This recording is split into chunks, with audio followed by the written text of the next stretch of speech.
Sejarah filsafat. Dalam sejarah filsafat terdapat beberapa poin. Yang pertama ada filsafat. Yang kedua ada masa Yunani. Yang ketiga masa abad pertengahan. Yang keempat masa abad modern. Yang kelima masa abad dewasa ini. Dan ada juga manfaat belajar filsafat. Yang pertama, filsafat. Perkembangan filsafat pada awal kelahirannya tidak dapat dipisahkan dengan perkembangan ilmu pengetahuan yang muncul pada masa peradaban kuno, yaitu masa Yunani. Yang kedua, masa Yunani. Periode filsafat Yunani merupakan periode yang sangat penting dalam sejarah peradaban manusia, karena saat itu terjadi perubahan pola pikir manusia dari minosentris menjadi logosentris.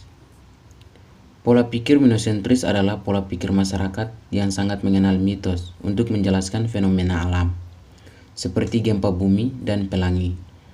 Namun ketika filsafat diperkenalkan, fenomena alam tersebut tidak lagi dianggap sebagai aktivitas dewa, tetapi aktivitas alam yang terjadi secara kausalitas. Yang ketiga, masa abad pertengahan.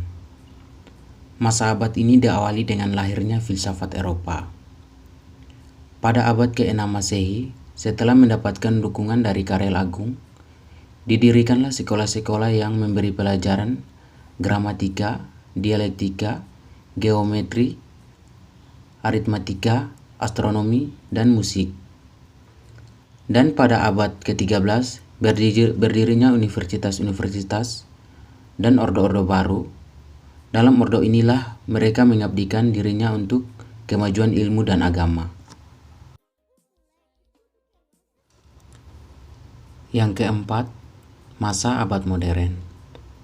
Pada masa abad modern ini, pemikiran filsafat berhasil menetapkan manusia pada tempat yang sentral dalam perdagangan kehidupan sehingga corak pemikirannya antroposentris, yaitu pemikiran filsafat mendasarkan pada akal pikir dan pengalaman. Dan karena semakin pesatnya orang menggunakan metode induksi eksperimental dalam berbagai penelitian ilmiah. Pada abad ke-18, perkembangan pemikiran filsafat mengarah pada filsafat ilmu pengetahuan, di mana pemikiran filsafat diisi dengan upaya manusia bagaimana cara atau sarana apa yang dipakai untuk mencari kebenaran dan kenyataan.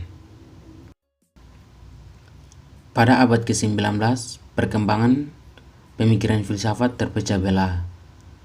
Pemikiran filsafat pada saat itu telah mampu membentuk suatu kepribadian tiap-tiap bangsa dengan pengertian dan caranya sendiri. Ada filsafat Amerika, filsafat Prancis, filsafat Inggris, dan filsafat Jerman. Yang kelima, masa abad dewasa ini. Filsafat dewasa ini atau filsafat abad ke-20 juga disebut filsafat kontemporer, yang merupakan ciri khas pemikiran filsafat adalah desentralisasi manusia, karena pemikiran filsafat ke-20 ini memberikan perhatian yang khusus pada bidang bahasa dan etika sosial. Kemudian pada paruh pertama abad ke-20 ini timbul aliran-aliran kefilsafatan seperti neo-Thomisme, neo-Kantianisme, neo-Hegelianisme, kritika ilmu, historialisme, irasionalisme, neovitalisme, spiritualisme, dan neopositivisme. Aliran-aliran tersebut sampai sekarang hanya sedikit yang masih bertahan. Dan ada juga manfaat belajar filsafat. Belajar filsafat pada umumnya menjadikan manusia lebih bijaksana.